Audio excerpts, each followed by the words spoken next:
Para saudara umat paroki Santo Cornelius Madiun, berjumpa kembali dengan kami dari Seksi Katekese Paroki Santo Cornelius Madiun, dan kita akan kembali berproses dalam pendalaman iman aksi puasa pembangunan tahun 2021, pertemuan yang ke-6 dengan tema Apakah Engkau Mengasihi Aku?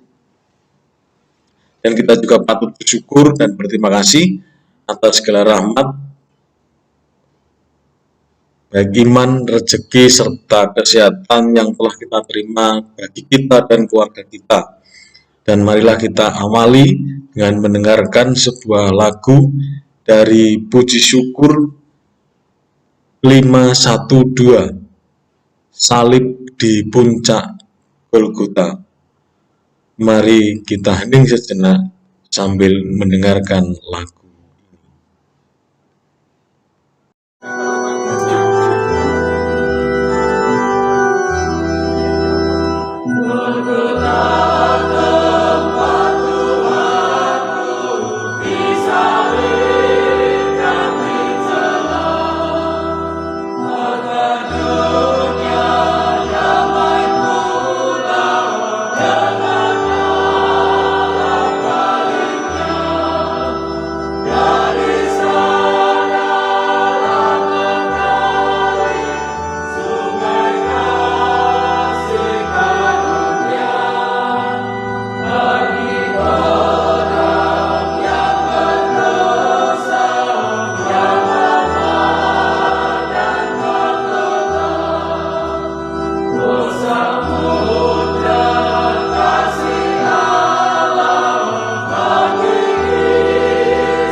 Marilah kita bersatu dalam doa.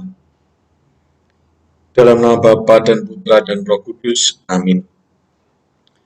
Bapa yang Maha Kasih, syukur kepadamu atas kekuatan iman yang Kau anugerahkan kepada kami yang sedang berjalan bersama Santo Petrus mengikuti Yesus, Guru dan Tuhan. Meski memasuki situasi kritis dan menyatakan penyangkalan akan Yesus, dengan hati yang sangat sedih, Santo Petrus tetap mengikuti Yesus. Akhirnya, Yesus wafat disalib dan dimakamkan. Namun, Yesus bangkit dari mati dan menjumpai para muridnya. Dalam pertemuan ke-6 ini, bersama Santo Petrus, kami mengalami perjumpaan dengan Yesus yang bangkit. Utuslah Roh Kudus-Mu kepada kami, sehingga kami sungguh mengimani kebangkitan Yesus dan menjadi pewarta kebangkitan demi Yesus Kristus Putra-Mu, Tuhan dan pengantara kami sepanjang masa. Amin. Dalam nama Bapa dan Putra dan Roh Kudus. Amin. Marilah kita siapkan hati kita untuk mendengarkan sabda Tuhan dari Injil Yohanes bab 21 ayat 1 sampai dengan 19. Kemudian Yesus menampakkan diri lagi kepada murid-muridnya di pantai Danau Tiberias, dan ia menampakkan diri sebagai berikut. Di pantai itu berkumpul Simon Petrus, Thomas yang disebut Didimus, Nathanael dari Kana yang di Galilea, anak-anak Zebedeus, dan 2 orang muridnya yang lain. Kata Simon Petrus kepada mereka, "Aku pergi menangkap ikan." Kata mereka kepadanya, "Kami pergi juga dengan engkau." Mereka berangkat lalu naik ke perahu, tetapi malam itu mereka tidak menangkap apa-apa. Ketika hari mulai siang, Yesus berdiri di pantai. Akan tetapi murid-murid itu tidak tahu bahwa ia adalah Yesus. Kata Yesus kepada mereka, "Hai anak-anak, adakah kamu mempunyai lauk pauk?" Jawab mereka, "Tidak ada." Maka kata Yesus kepada mereka, "Tebarkanlah jalamu di sebelah kanan perahu, maka akan kamu peroleh." Lalu mereka menebarkannya, dan mereka tidak dapat menariknya lagi karena banyaknya ikan. Maka murid yang dikasihi Yesus itu berkata kepada Petrus, "Itu Tuhan." Ketika Petrus mendengar bahwa itu adalah Tuhan, maka ia mengenakan pakaiannya, sebab ia tidak berpakaian, lalu terjun ke dalam danau. Murid-murid yang lain datang dengan perahu, karena mereka tidak jauh dari darat. Hanya kira-kira 200 hasta saja, dan mereka menghela jala yang penuh ikan itu. Ketika mereka tiba di danau, mereka melihat api arang dan di atasnya ikan dan roti. Kata Yesus kepada mereka, "Bawalah beberapa ikan yang baru kamu tangkap itu." Simon Petrus naik ke perahu lalu menghela jala itu ke darat, penuh ikan-ikan besar, 153 ekor banyaknya. Dan sungguh pun sebanyak itu, jala itu tidak koyak. Kata Yesus kepada mereka, "Marilah dan sarapanlah." Tidak ada di antara murid-murid itu yang berani bertanya kepadanya, "Siapakah engkau?" Sebab mereka tahu bahwa ia adalah Tuhan. Yesus maju ke depan, mengambil roti dan memberikannya kepada mereka. Demikian juga ikan itu. Itulah ketiga kalinya Yesus menampakkan diri kepada murid-muridnya sesudah ia bangkit dari antara orang mati. Sesudah sarapan, Yesus berkata kepada Simon Petrus, "Simon, anak Yohanes, apakah engkau mengasihi aku lebih daripada mereka ini? Jawab Petrus kepadanya, "Benar Tuhan, Engkau tahu bahwa aku mengasihi Engkau." Kata Yesus kepadanya, "Gembalakanlah domba-dombaku." Kata Yesus pula kepadanya untuk kedua kalinya, "Simon, anak Yohanes, apakah engkau mengasihi aku?" Jawab Petrus kepadanya, "Benar Tuhan, Engkau tahu bahwa aku mengasihi Engkau." Kata Yesus kepadanya, "Gembalakanlah domba-dombaku." Kata Yesus kepadanya untuk ketiga kalinya,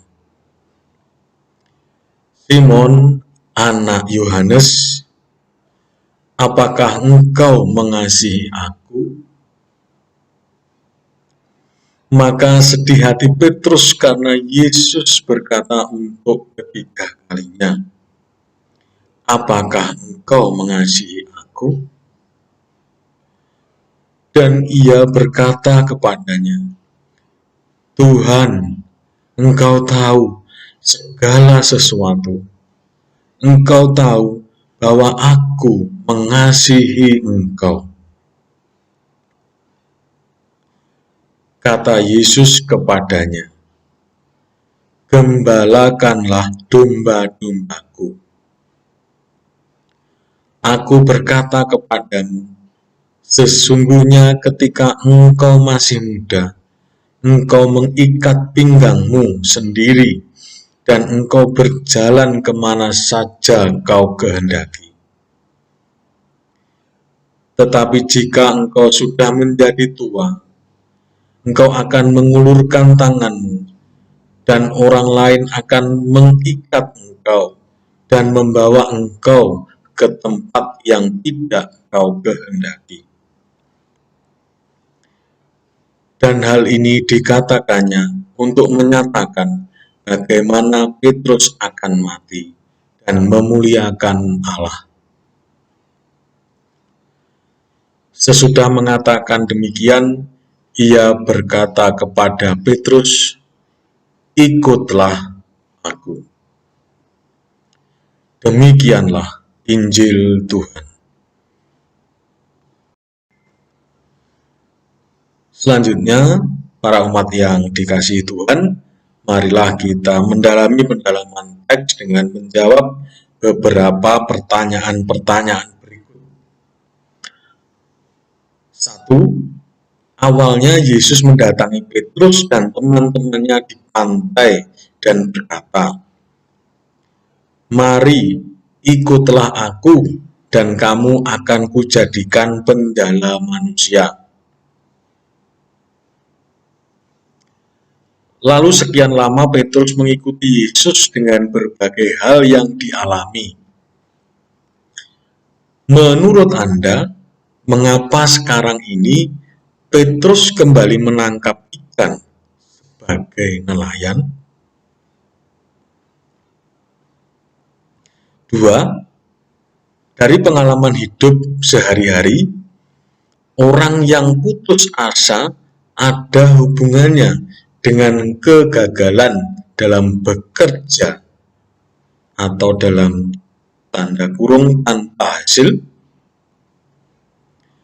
Tunjukkan dari teks tersebut ayat mana yang mendukung pernyataan itu.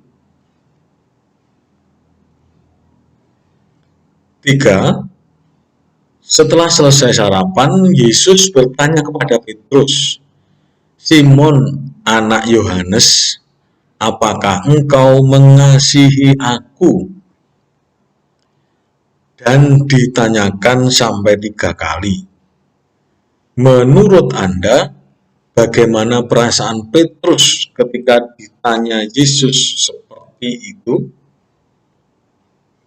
Mengapa? 4.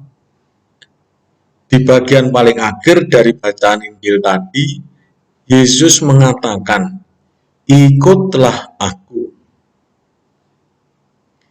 Di awal, Yesus juga mengatakan kepada Petrus, "Mari, ikutlah aku." Menurut Anda, mengapa Yesus mengulangi ajakannya itu? Demikianlah para saudara, pendalaman teks dari perikop Injil yang telah kita dengarkan tadi. Maka marilah kita hening, kita resapkan dalam hati kita untuk menjawab pertanyaan pendalaman teks tadi.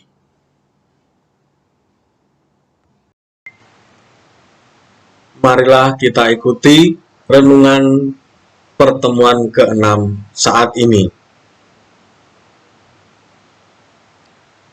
Bapak, Ibu, dan para saudara, dalam pertemuan kelima yang lalu, kita menyaksikan di halaman rumah imam besar, di hadapan seorang hamba perempuan dan orang-orang yang ada di situ, Petrus menyangkal gurunya sebanyak 3 kali. Angka 3 dalam kitab suci menunjukkan kebenaran dan keseriusan. Maka penyangkalan Petrus bukanlah kepura-puraan. Kita juga merasakan betapa sedih hati Petrus karena penyangkalannya itu sampai dia menangis terseduh-seduh.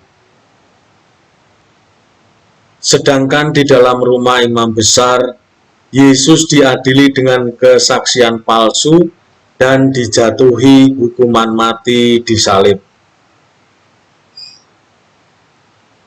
Kematian Yesus yang demikian ini tentu sangat memukul Petrus.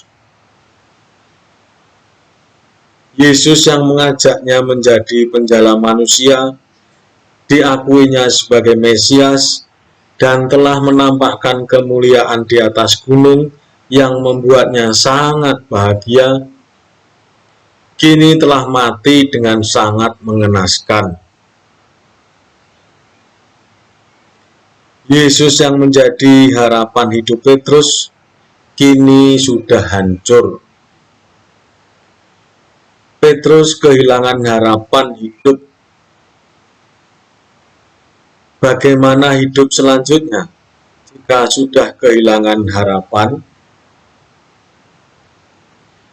Ibu, bapak, dan para saudara, setelah Yesus dimakamkan, pada hari pertama minggu itu, setelah mendapat berita dari Maria Magdalena yang mengunjungi kubur bahwa Tuhan telah diambil orang dari kuburnya,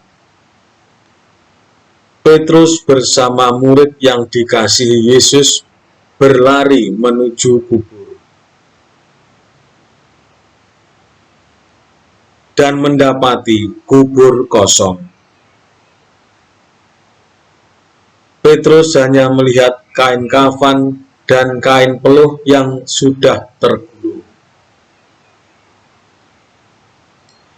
Maria Magdalena yang masih ada di dekat kubur melihat Yesus yang bangkit dan kemudian berkata kepada para murid,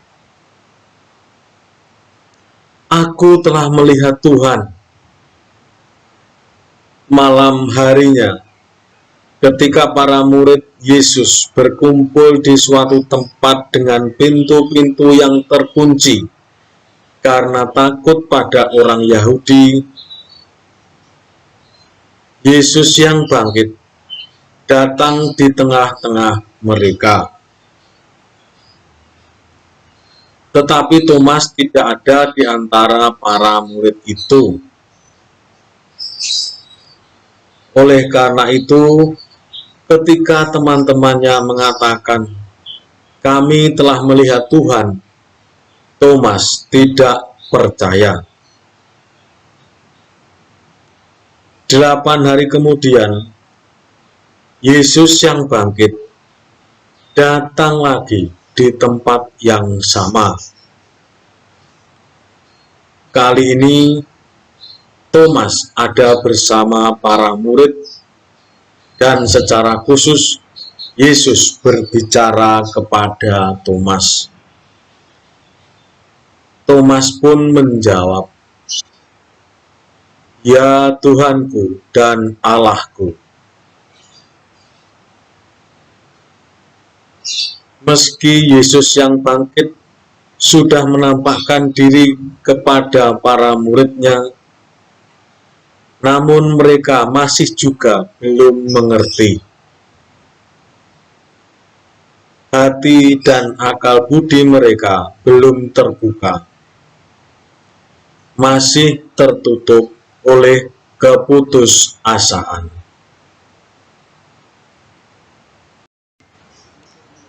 Dalam situasi putus asa, Petrus, Thomas, Yakobus, dan Yohanes, dan dua orang murid lainnya berkumpul di pantai Danau Tiberias.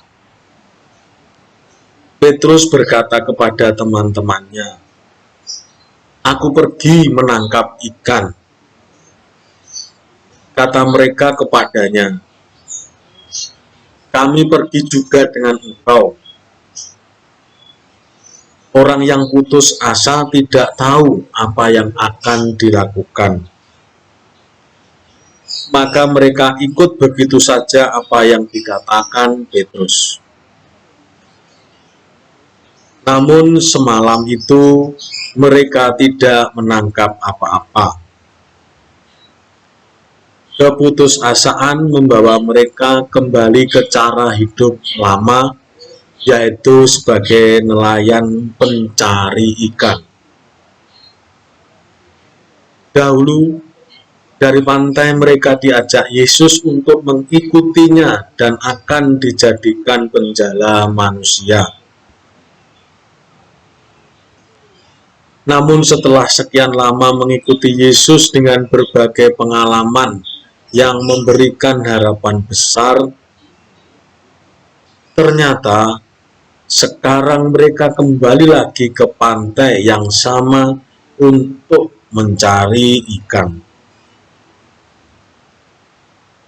Dan ternyata malam itu mereka tidak menangkap apa-apa karena bekerja dengan putus asa, maka tidak ada hasil apapun yang mereka peroleh.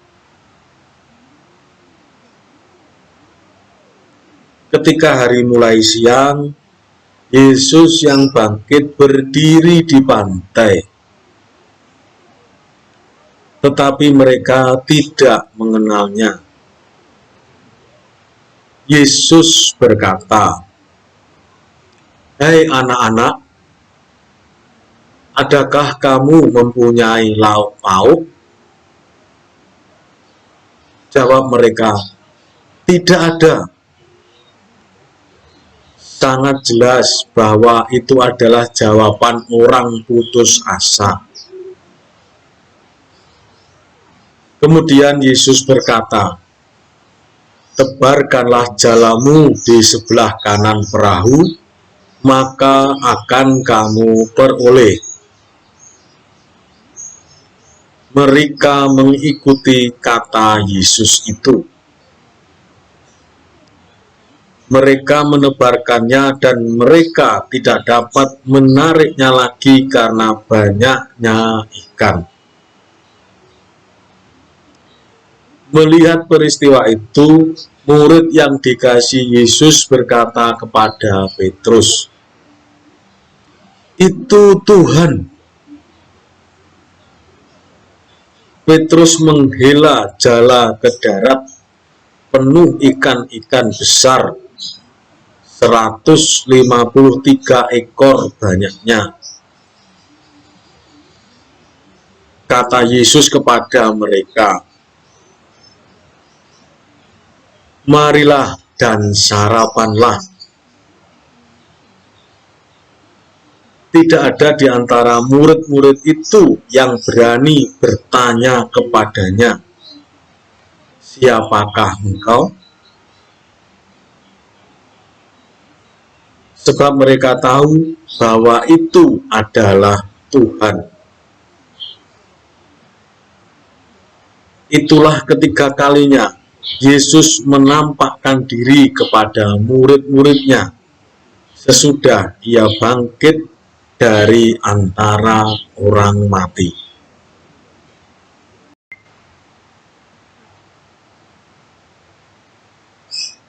Saudara-saudara yang terkasih, setelah selesai sarapan, Yesus berkata kepada Petrus, "Simon anak Yohanes, apakah engkau mengasihi aku lebih daripada mereka ini?" Pertanyaan Yesus itu diulanginya sampai 3 kali. Tentu kita bisa merasakan hati Petrus ketika ditanya Yesus, "Apakah engkau mengasihi aku?" Petrus tahu bahwa dirinya telah menyangkal, mengkhianati Yesus, dan Yesus pun juga tahu bahwa Petrus telah menyangkal, mengkhianatinya. Namun kemudian ditanya oleh Yesus, guru yang telah dikhianati, "Apakah engkau mengasihi aku?" Apa yang dirasakan Petrus saat itu? Ketika Petrus mendengar dan menjawab pertanyaan Yesus, "Apakah engkau mengasihi aku?" Penyangkalan, pengkhianatan yang telah dilakukannya tentu masih terbayang dengan jelas. Demikian pula masih dirasakan kepedihan hatinya saat itu sampai menangis terseduh-seduh.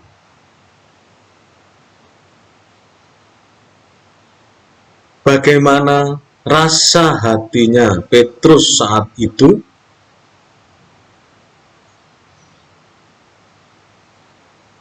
Tidak ada alasan lain yang dapat diungkapkan mengapa Yesus mengajukan pertanyaan itu selain karena Yesus mengasihi Petrus. Karena Yesus mengasihi Petrus, maka Yesus mengajukan pertanyaan itu.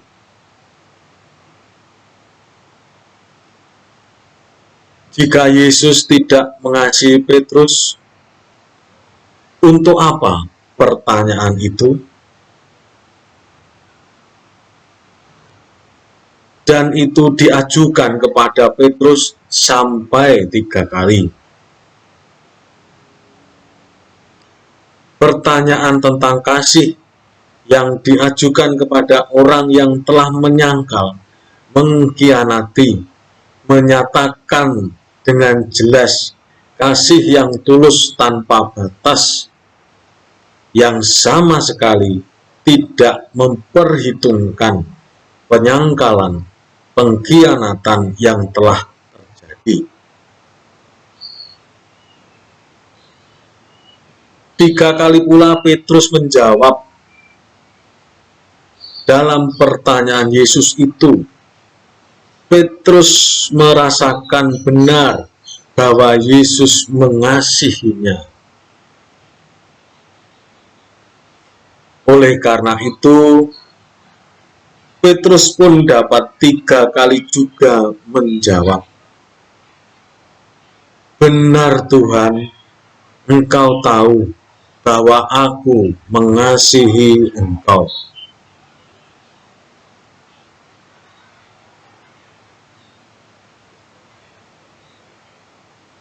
Tanpa Yesus yang lebih dahulu mengasihi, Petrus tidak mungkin mengasihi Yesus.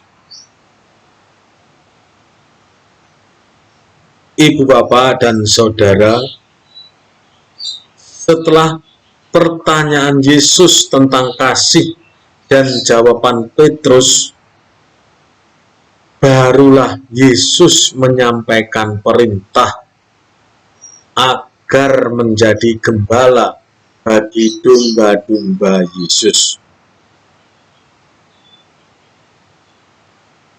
Gembalakanlah domba-dombaku. Perintah ini pun disampaikan 3 kali.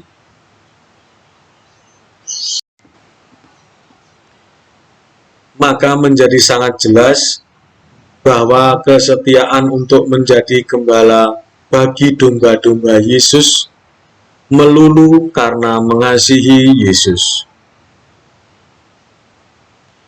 Tidak mungkin Petrus dapat menggembalakan domba Yesus jika Petrus tidak mengasihi Yesus. Kasih kepada Yesus mengalirkan kasih kepada domba-domba yang digembalakan.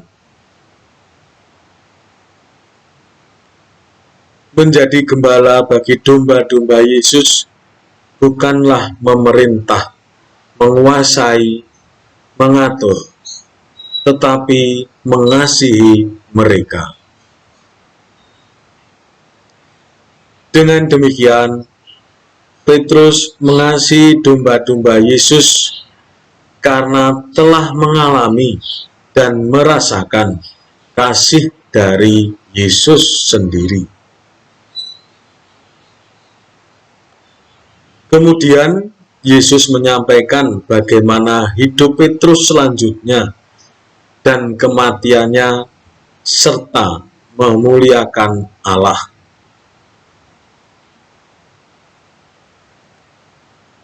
Di akhir, Yesus berkata, "Ikutlah Aku."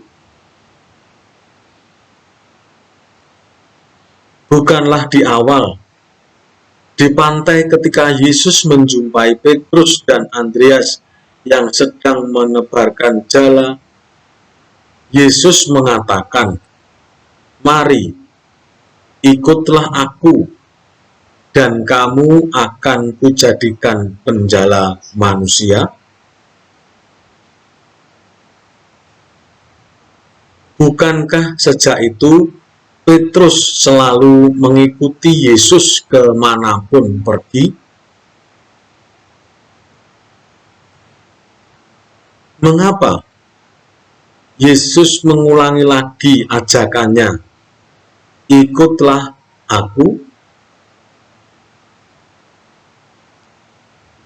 Petrus memang sudah mengikuti Yesus secara fisik, namun sebenarnya Petrus mengikuti keinginan, harapan, dan ambisinya sendiri. Sehingga terjadilah penyangkalan dan pengkhianatan. Namun Yesus tetap mengasihi Petrus. Oleh sebab itu, ajakan Yesus di akhir menunjukkan dengan jelas tidak mungkin Petrus mengikuti Yesus jika tidak mengasihi Yesus.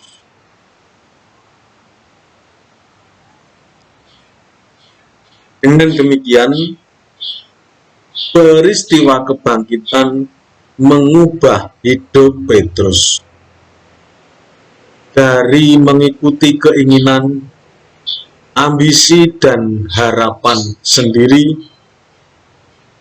menjadi mengasihi, kemudian barulah mengikuti Yesus.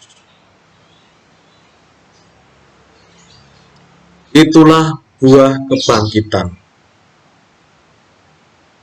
Maka, mengenal Yesus berarti mengasihi dan mengikuti Yesus. Para umat yang terkasih, selamat menyambut Paskah berkah dalem.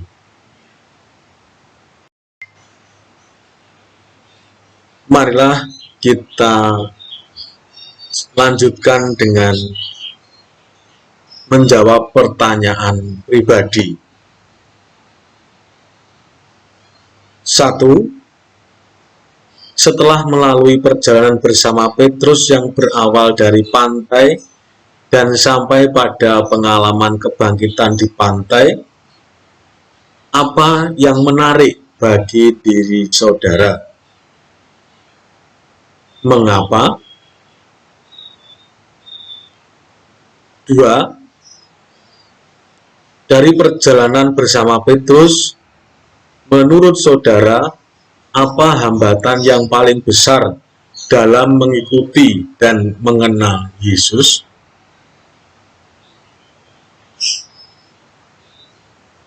3.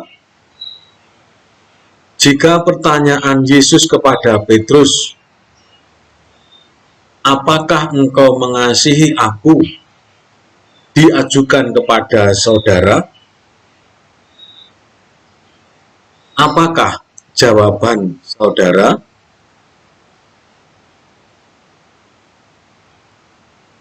4.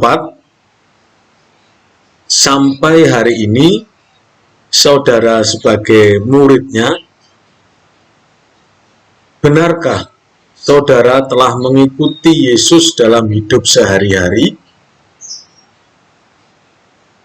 Apakah perwujudan nyatanya? 5.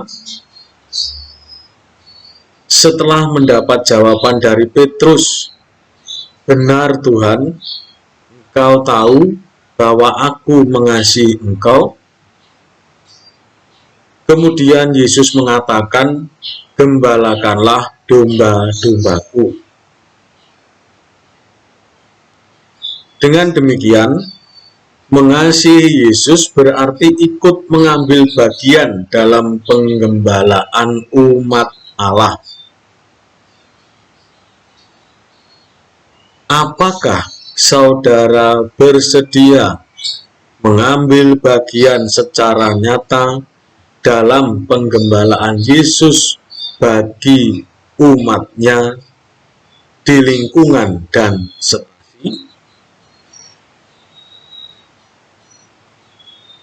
Apa yang akan saudara lakukan sebagai wujud kesediaan itu?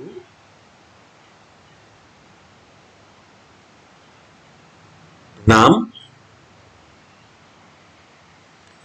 Setelah mengalami Yesus yang bangkit, Petrus mengalami perubahan hidup yang mendasar. Yang tadinya menyangkal Yesus, kemudian memberi kesaksian iman di depan banyak orang. Menjadi pengkhotbah yang hebat di Serambi Salomo.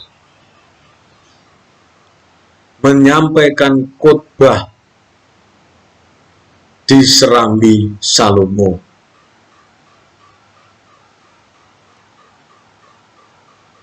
Menjadi pemimpin gereja pada saat awal perkembangannya, sampai akhirnya menyerahkan nyawa demi Yesus. Perubahan hidup Petrus itu merupakan buah iman akan kebangkitan Yesus. Apa buah-buah kebangkitan yang akan saudara hasilkan bagi gereja dan masyarakat? Demikianlah Ibu Bapak dan para saudara terkasih, pertanyaan pribadi yang ditujukan bagi hidup iman kita selanjutnya. Setelah kita menjalani aksi puasa pembangunan tahun ini, kira-kira perwujudan nyata apa, panggilan hidup apa yang akan kita sediakan dan kita bangun untuk berani menjadi gembala umat Allah.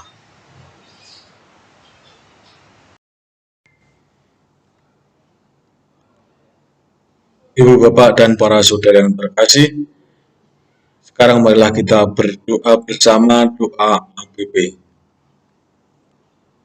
Dalam nama Bapa dan Putra dan Roh Kudus. Amin. Bapa yang Maha Kasih, sudah sekian lama seluruh dunia berada dalam situasi hidup yang sulit karena pandemi COVID-19. Banyak yang telah menjadi korban. Tentu Engkau merasakan kesedihan kami. Kami sedih karena kami tidak dapat lagi dengan leluasa berkumpul dalam persekutuan untuk menumbuhkan iman kami. Terlebih kami hanya sebatas merayakan Ekaristi, sumber iman kami secara virtual. Meski tidak mudah, kami terus berusaha mengembangkan iman kami dalam keluarga. Berkenanlah Engkau selalu melindungi dan menguatkan iman kami. Jangan biarkan kami menjauh darimu.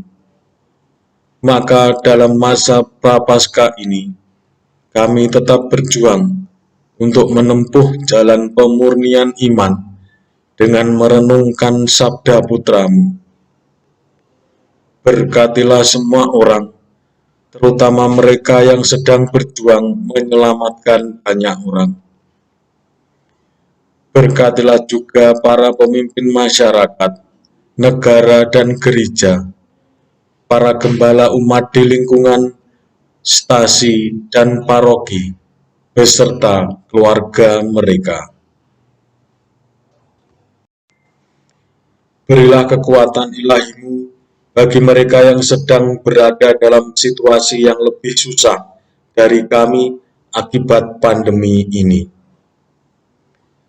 Bantulah kami agar mampu setia menjaga keselamatan diri dan sesama dengan tetap disiplin mematuhi protokol yang telah ditentukan.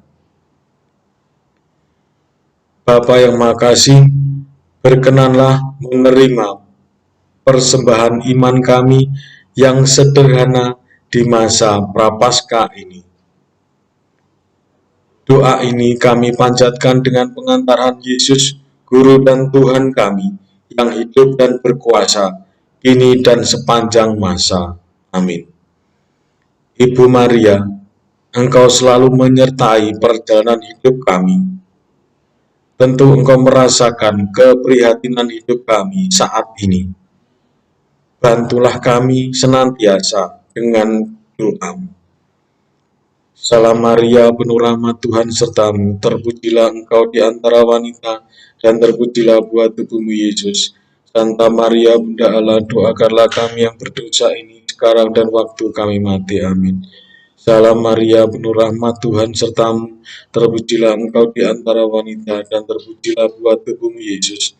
Santa Maria, Bunda Allah, doakanlah kami yang berdosa ini, sekarang dan waktu kami mati. Amin. Salam Maria, penuh rahmat Tuhan sertamu, terpujilah Engkau di antara wanita, dan terpujilah buah tubuhmu Yesus. Santa Maria, Bunda Allah, doakanlah kami yang berdosa ini, sekarang dan waktu kami mati. Amin. Marilah kita satukan segala doa dan harapan kita dengan doa mulia yang diajarkan Tuhan Yesus sendiri. Bapa kami yang ada di surga, dimuliakanlah nama-Mu, datanglah kerajaan-Mu, jadilah kehendak-Mu di atas bumi seperti di dalam surga. Berilah kami rezeki pada hari ini, dan ampunilah kesalahan kami, seperti kami pun mengampuni yang bersalah kepada kami. Dan janganlah masukkan kami ke dalam pencobaan, tetapi bebaskanlah kami dari yang jahat. Amin.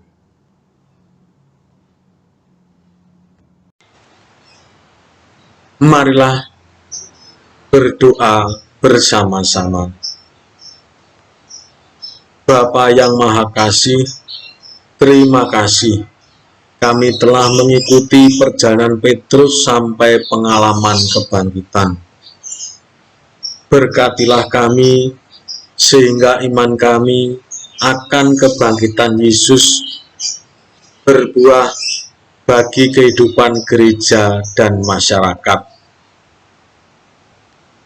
sebagai penutup rangkaian perjalanan mengenal Yesus dalam masa Prapaskah ini, kami berdoa. Tuhan, jadikanlah aku pembawa damai.